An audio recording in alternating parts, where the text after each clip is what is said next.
आज के इस कार्यक्रम के मुख्य बिंदु जाति जनगणना,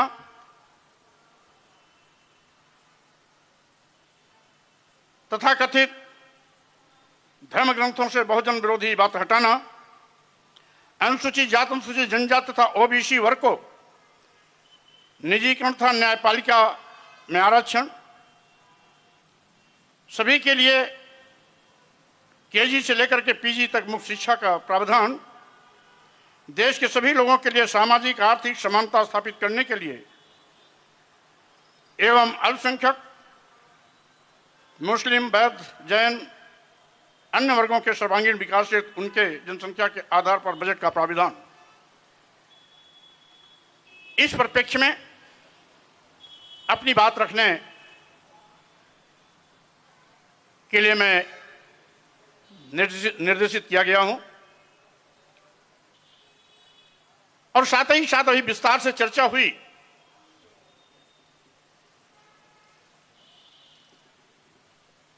कि आज इस देश में संविधान विरोधी ताकतें सिर उठा रही हैं।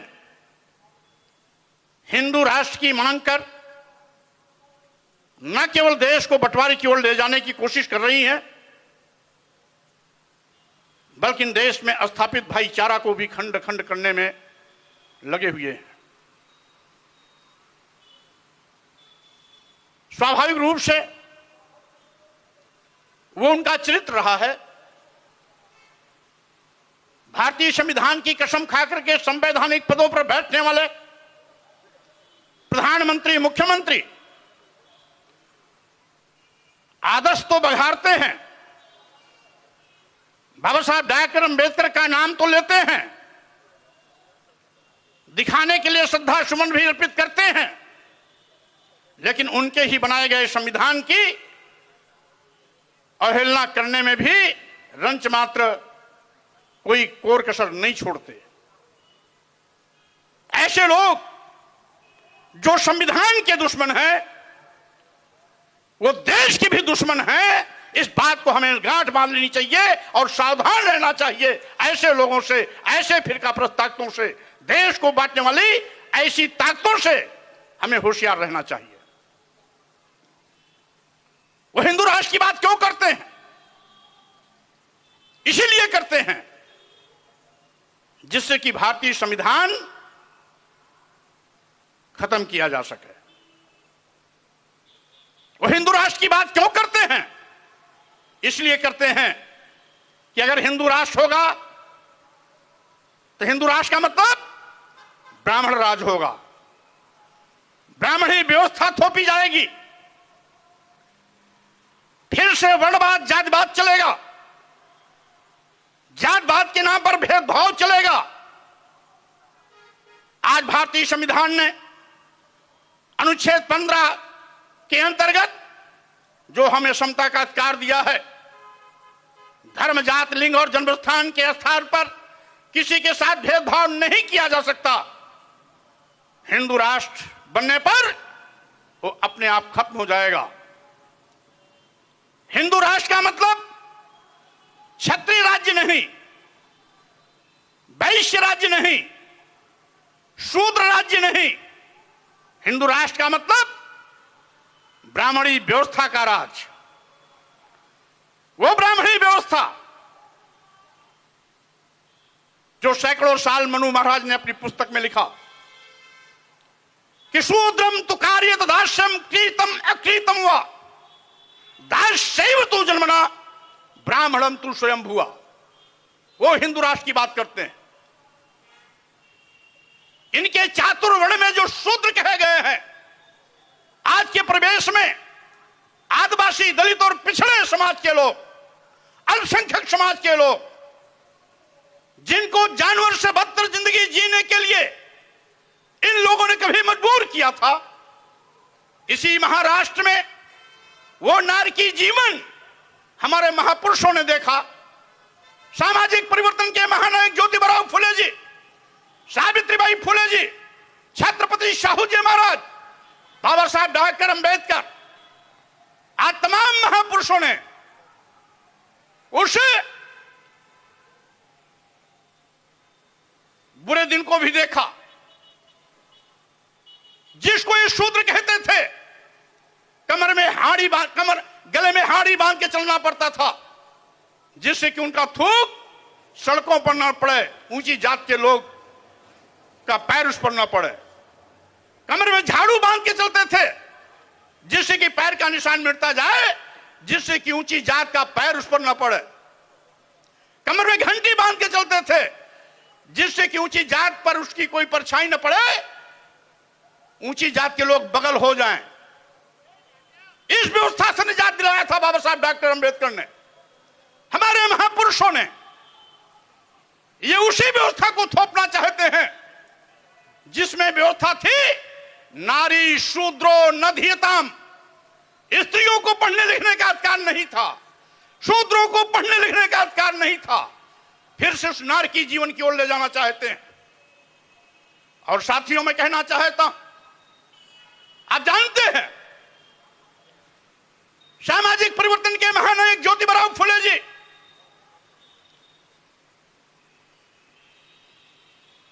ने एक लंबा संघर्ष किया महिलाओं की शिक्षा के लिए। छत्रपति शाहू जी महाराज ने पहली बार अपनी हुकूमत में आरक्षण की व्यवस्था की।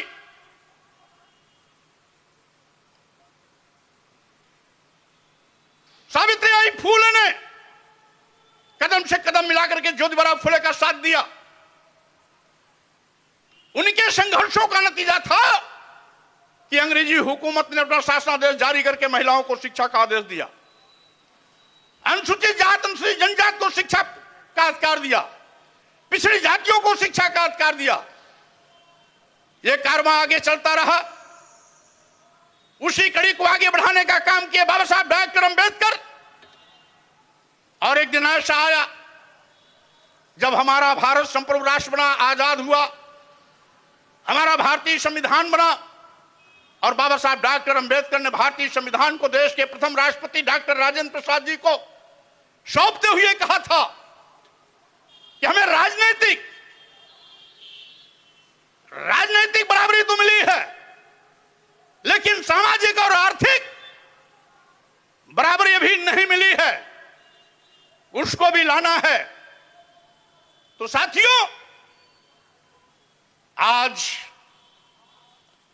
जो बाबा साहब डॉक्टर अंबेडकर ने सैकड़ों साल के महापुरुषों के संघर्षों को देखते हुए संविधान में हमारे सम्मान और स्वाभिमान की आवाज उठाई, हमें पढ़ने लिखने का अधिकार दिया, school for all, education for all, शिक्षा सबके लिए, किसी का बच्चा पढ़ सकता है, अपने आन बान शान सम्मान स्वाभिमान के साथ सब रह सकते हैं, क्योंकि भारतीय संविधान ने सबको बराबर का अधिकार दे दिया। ब्राह्मण क्षत्रिय वैश्य शूद्र की जो भेदभाव मूलक गैर बराबरी का समाज था, उसको बराबर लाके खड़ा कर दिया, सबको एक बराबर बैठा दिया। आज उनके पेट में ये बात पच नहीं रही है। सदियों से जिस पर उन्होंने हुकूमत किया, धर्म के नाम पर जिस पर डंडा बरसाया, कोड़ा चलाया, जानवर से बदतर जिंदगी जीने के लिए मजबूर किया, जाति के नाम पर धर्म के आड़ में हमें पढ़ाई लिखाई से वंचित कर दिया, नीच और अधम कहा। आज भी क्या इनका धर्म कहता है? अभी मैंने कुछ दिन पहले एक आवाज उठाई थी, मैंने प्रधानमंत्री जी राष्ट्रपति जी को पत्र भी लिखा था कि तुलसीदास की महाकाव्य रामचरितमानस की कुछ चौपाइयों से आज भी इस देश की महिलाओं को मारने और पीटने की, प्रताड़ित करने की बात की जाती है। शूद्रों को मारने, पीटने, प्रताड़ित करने और अपमानित करने की बात की जाती है। हमारे आदिवासी, दलित, पिछड़े समाज के लोगों को जाति सूचक शब्दों का प्रयोग करके नीच और अधम कहा जाता है। जब हमने उसका हवाला दिया, जे बड़ा अधम तेल कुम्हारा, सुपच की रात कोल कलवारा, ये सारी की सारी जातियां आदिवासी, दलित और पिछड़ी समाज से आती है। क्या इन्होंने पाप किया है जो महाकाव्य के माध्यम से आज भी लोग सार्वजनिक रूप से लाउड स्पीकर लगाकर पाठ करते हैं कि जय बड़ा धम तेल कुम्हारा सुपच किरात कोल कलवारा, यानी नीच जातियां, अधम जातियां, यह खत्म होनी चाहिए, इस पर रोक लगनी चाहिए, प्रतिबंध लगना चाहिए। यह मैंने कहा और यह भी कहा ढोल गमार सूद पशुनारी शकल ताड़ना के अधिकारी। आखिर इस देश की महिलाएं कौन सा पाप कर दिया है जो मारने, पीटने और प्रताड़ित करने का पात्र बताया जाता है? सरकार तो एक और महिला सशक्तिकरण चला रही है, दूसरी ओर नवरात्र में देवी शक्ति के रूप में देवियों की पूजा करती है और देश की आधी आबादी महिलाओं की है। तुलसी बाबा को कौन सा अधिकार मिल गया है जो प्रदेश की महिलाओं को मारने, पीटने, नीच से नीच कहे जाने और प्रताड़ित करने की बात करते हैं? इस पर रोक लगनी चाहिए। शूद्र समाज जिसमें आदिवासी, दलित और पिछड़े आते हैं, क्या गलती इन्होंने किया है कि आज भी इनको मारने, पीटने, प्रताड़ित करने की बात की जाती है? यही नहीं, यहां भी तुलसीदास नहीं रुकते, आगे भी कहते हैं कि पूजे ही विप्रशील गुणहीना और पूजे ही शूद्र गुण ज्ञान प्रवीणा। हिंदू राष्ट्र क्यों लाना चाहते हैं? इसीलिए लाना चाहते हैं कि पूजे ही विप्रशील गुणहीना, यानी लंपट हो, व्यभिचारी हो, दुराचारी हो, देशद्रोही हो, सारे अवगुण हो, लेकिन अगर वो ब्राह्मण है तो उसकी पूज, उसको सम्मान करिए। लेकिन शूद्र कितना भी गुण ज्ञानी प्रवीण क्यों न हो, उसका सम्मान मत करो। आखिर क्यों? अगर वो ज्ञानी है, प्रवीण है, विद्वान है, ज्ञानियों से भी ज्यादा ज्ञाता है, तो हम उसका सम्मान क्यों ना करें? इसलिए कि वो शूद्र है। और साथियों, यही धर्माचार्यों के तिकड़म से बाबा साहब को भी अपमान के कड़वे घूंट पीने पड़े थे। विश्व के सबसे बड़े विद्वान होने का खिताब पाने के बाद जब इस भारत भूमि पर आते हैं, किसी जाति व्यवस्था के शिकार होकर के पग पग पर नित्य प्रति क्षण क्षण उनको अपमानित होना पड़ता था। अपमान के तमाम कड़वे घूंट बाबा साहब डॉक्टर अंबेडकर ने पिया। संविधान बनाते वक्त तो चाहते तो बदले की भावना से जिन लोगों ने उनको अपमानित किया उनके खिलाफ कुछ लिख सकते थे, लेकिन बाबा साहब डॉक्टर अंबेडकर का दिल समुद्र से भी ज्यादा गहरा था। उनके विचार आकाश से भी ज्यादा ऊंचे थे और इसीलिए जब संविधान लिखा तो एक भी शब्द पूरे संविधान में बदले से प्रेरित कहीं नहीं दिखाई पड़ा। उन्होंने सबके सम्मान की चिंता की। बाबा साहब डॉक्टर अंबेडकर जानते थे कि हम तो इस सामाजिक विषमता के शिकार रोज होते रहे, इस जाति व्यवस्था के शिकार हम रोज होते रहे, तो जातिवाद के नाम पर जो हमने अपमान सहे वो किसी और को सहना न पड़े, इसलिए उन्होंने अपना उदार मन दिखाया, सबको समान अधिकार दिया। बाबा साहब के संविधान में न कोई ऊंच है न कोई नीच है, न कोई छोटा है न कोई बड़ा है, न कोई छूत है न कोई अछूत है, सभी बराबर हैं और सभी इंसान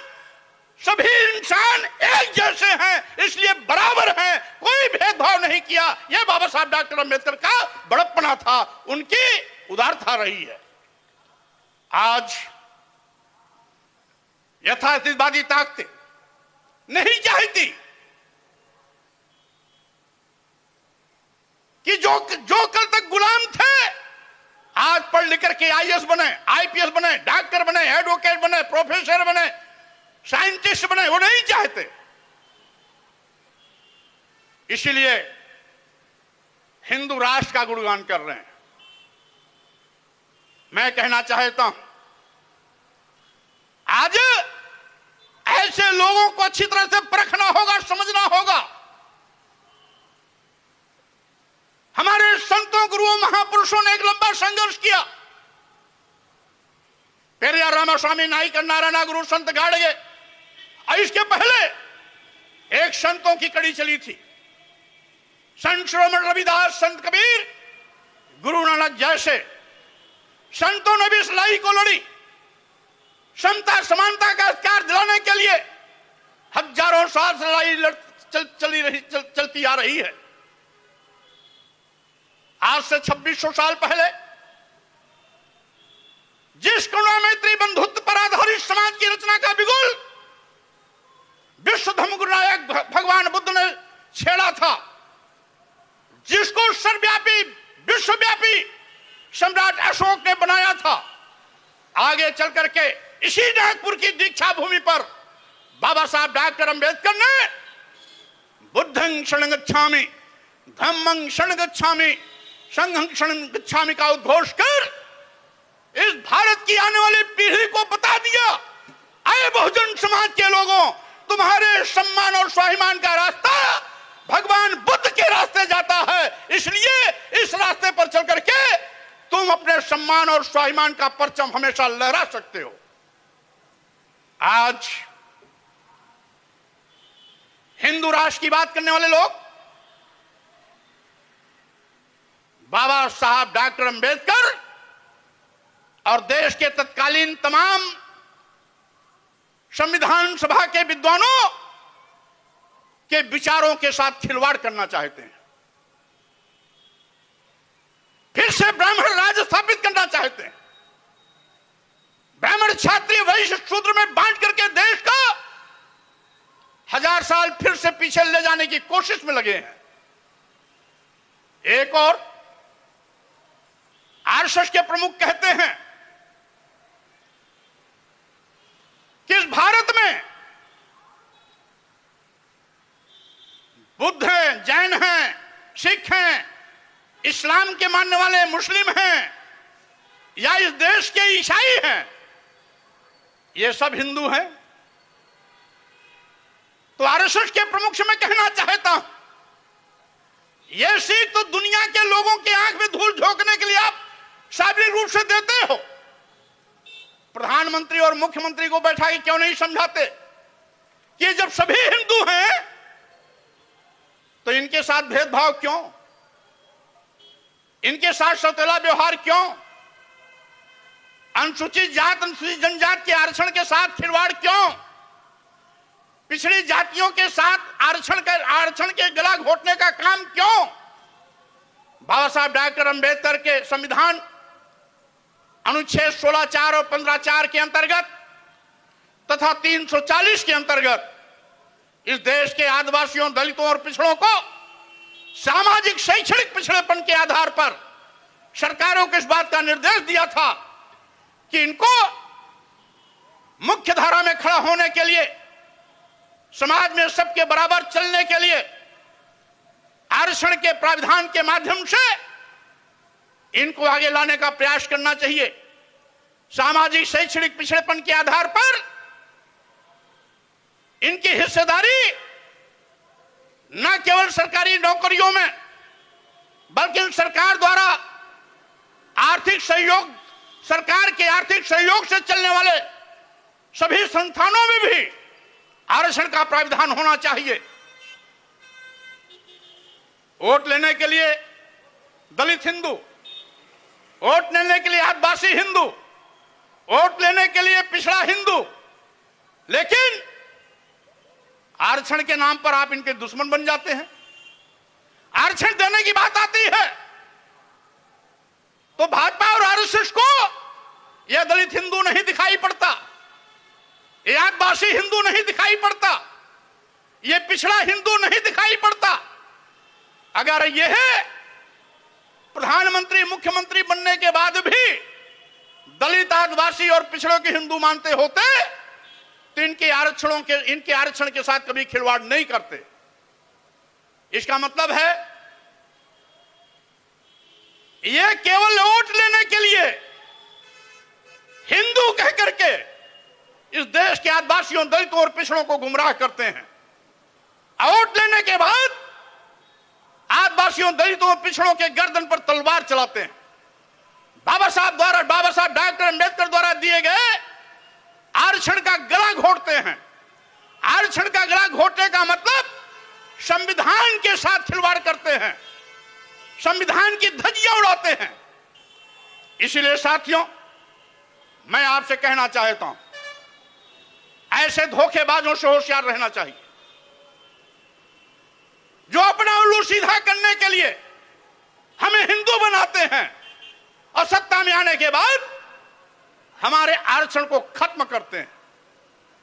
आज अदानी और अंबानी को यह सरकार मेहरबान होकर के देश की सारी राष्ट्रीय संपत्तियों को औने पौने दामों में बेच रही है। आजादी के बाद यह पहली सरकार है जो राष्ट्रीय संपत्तियों को, राष्ट्रीय क्षेत्र के उपक्रमों को, विभागों को अपने चहेते उद्योगपतियों को दे रही है। अदानी को दे रही, अंबानी को दे रही और उद्योगपतियों को दे रही। क्या सारे बंदरगाह बेच दिया, एयरपोर्ट बेच दिया, एयर इंडिया दे दिया, सारे रेलवे स्टेशन देश के दे दिए, कई दर्जन ट्रेनें दे दी, LIC दे दिया, बैंक भी पर मेहरबान। आखिर ये बताओ, जब ये सारे सरकारी विभाग, सारी सरकारी संपत्तियां, जहां नौजवानों को सरकारी नौकरी मिलती थी, जहां पर अनुसूचित जात, अनुसूचित जनजाति और पिछड़े वर्गों को आरक्षण के मुताबिक, आरक्षण के अधिकार के तहत नौकरियां मिलती थी, अब जब निजी हाथों में चली जाएंगी तो ना नौजवानों को सरकारी नौकरी मिलेगी, ना अनुसूचित जात, अनुसूचित जनजाति और पिछड़े वर्गों को आरक्षण का लाभ मिलेगा। ये पहली सरकार जो देश की राष्ट्रीय संपत्ति को बेची जा रही है। पहले सरकारें आती थी, निजी क्षेत्रों का राष्ट्रीयकरण करती थी। ये राष्ट्रीयकृत विभागों को निजी हाथों में देने का पाप कर रहे हैं और कहते हैं देश की आर्थिक स्थिति बड़ी मजबूत हुई है। माननीय प्रधानमंत्री जी, आपका ही आंकड़ा है कि हम देश में 80 करोड़ लोगों को 5 किलो 10 किलो राशन देते हैं। यानी आप ये मानते हो कि 80 करोड़ लोग ऐसे गरीब हैं जो आपके 5 किलो 10 किलो चावल और गेहूं पर अपनी जिंदगी बिताते हैं। मैं कहना चाहता हूं, 5 किलो 10 किलो चावल देना बंद करो, हर नौजवान को सरकारी नौकरी देने का अभियान चलाओ और हर घर में जब एक सरकारी मुलाजिम होगा तो उसके घर में दोनों वक्त अच्छा खाना पीना होगा, अच्छा कपड़ा होगा, बच्चों की अच्छी स्कूलिंग होगी, हायर एजुकेशन होगा। वो बच्चे उस घर में जब doctor, engineer, advocate, professor, barrister, scientist बनेंगे तो आपके 5 किलो 10 किलो चावल के लिए कोई राशन लाइन नहीं लगाएगा। यह बाबा साहब डॉक्टर अंबेडकर का सपना था कि हर घर से लोग पढ़ लिख करके ऊंचे ओहदे पर जाएं, उनके घरों में खुशियां दिखाई पड़ें, गरीबी हमेशा के लिए खत्म हो जाए। अब यह सरकार लोग गरीब बना रही है। हम तो उत्तर प्रदेश से आते हैं, जहां के मुख्यमंत्री कहते हैं हम 18 करोड़ लोगों को राशन देते हैं। अरे 18 करोड़ लोगों को राशन देने के लिए पीठ क्यों थपथपाते हो? क्यों नहीं स्वीकार करते कि 24 करोड़ में 18 करोड़ लोग आज भी उत्तर प्रदेश में गरीब हैं, जो 5 किलो 10 किलो चावल पर अपनी जिंदगी बिताने के लिए मजबूर हैं। यह ऐसी सरकार पर लानत है। इसलिए साथियों, आप सावधान रहना, समय की वार्निंग मेरे पास आ गई है। इसलिए मैं बात इतनी करूंगा कि आज माननीय प्रधानमंत्री जी, आप तो पिछड़ों की दुहाई देते हो, ललित मोदी भगोड़े, नीरव मोदी भगोड़े और मेहुल चोकसी भगोड़े, इनको बचाने के लिए पिछड़ों का दांव चल रहे हो। सही माने में नीरव मोदी पिछड़े हैं, न ललित मोदी पिछड़े हैं, न मेहुल चोकसी पिछड़े हैं। क्यों पिछड़ों का नाम दे रहे हो? यह तो पिछड़ों का अपमान है। और मोदी जी, आप भी पिछड़ों के नाम पर वोट तो लेते हो, लेकिन पिछड़ों का गला घोटने में आप भी बाज नहीं आते हो। लिटरल इंडिया के नाम पर जितने भी IAS आपने बनाए हैं, एक भी शेड्यूल कास्ट का नहीं, एक भी बैकवर्ड नहीं, एक भी शेड्यूल ट्राइब्स नहीं, पिछड़ों का रोना बंद कर दीजिए। इसलिए मैं कहना चाहता हूं, आज सबको सावधान सजग रहना है। ऐसे साथियों, मैं आपसे केवल इतने कहने आया हूं, भाई हम और राजन पाल जी कल कुशीनगर में थे, भगवान बुद्ध की परिनिर्वाण स्थली पर थे। आज हम भगवान बुद्ध की इस वो पावन नगरी, जहां बाबा साहब डॉक्टर अंबेडकर ने दीक्षा समारोह करके पूरे देश को बुद्धमय बनाने का अभियान चलाया था, हम आज उस धरती पर खड़े हैं। कल परिनिर्वाण स्थली पर थे और आज दीक्षा भूमि पर हैं। इसी दीक्षा भूमि को मैं नमोबुद्धाय करता हूं। और साथियों, मैं केवल इतना ही कहना चाहता हूं, बहुजन समाज के सम्मान स्वाभिमान अधिकार के लिए हमें किसी हद तक लड़ाई लड़ने के लिए जाना होगा। हम तैयार बैठे हैं। कहीं भी पूरे देश में इस आंदोलन को गति देनी होगी तो स्वामी प्रसाद मौर्य आपके साथ खड़ा रहेगा, बहुजन समाज के सम्मान और स्वाभिमान के साथ खड़ा रहेगा। ऐसे लोगों को चोट करने में हम पीछे नहीं रहेंगे जो बहुजन समाज के सम्मान और स्वाभिमान को निगलने की कोशिश में है। इन्हीं शब्दों के साथ मैं आपसे भी कहना चाहूंगा कि आज मोदी जी पिछड़े की दुहाई तो देते हैं, लेकिन जाति जनगणना से आप घबराते हैं। जैसा कि अभी हमारे पूर्व वक्ता साथियों ने कहा, भारतीय जनता पार्टी कोई पार्टी नहीं है, ये आरएसएस की शैडो पार्टी है। आरएसएस का एजेंडा ये लागू करते हैं।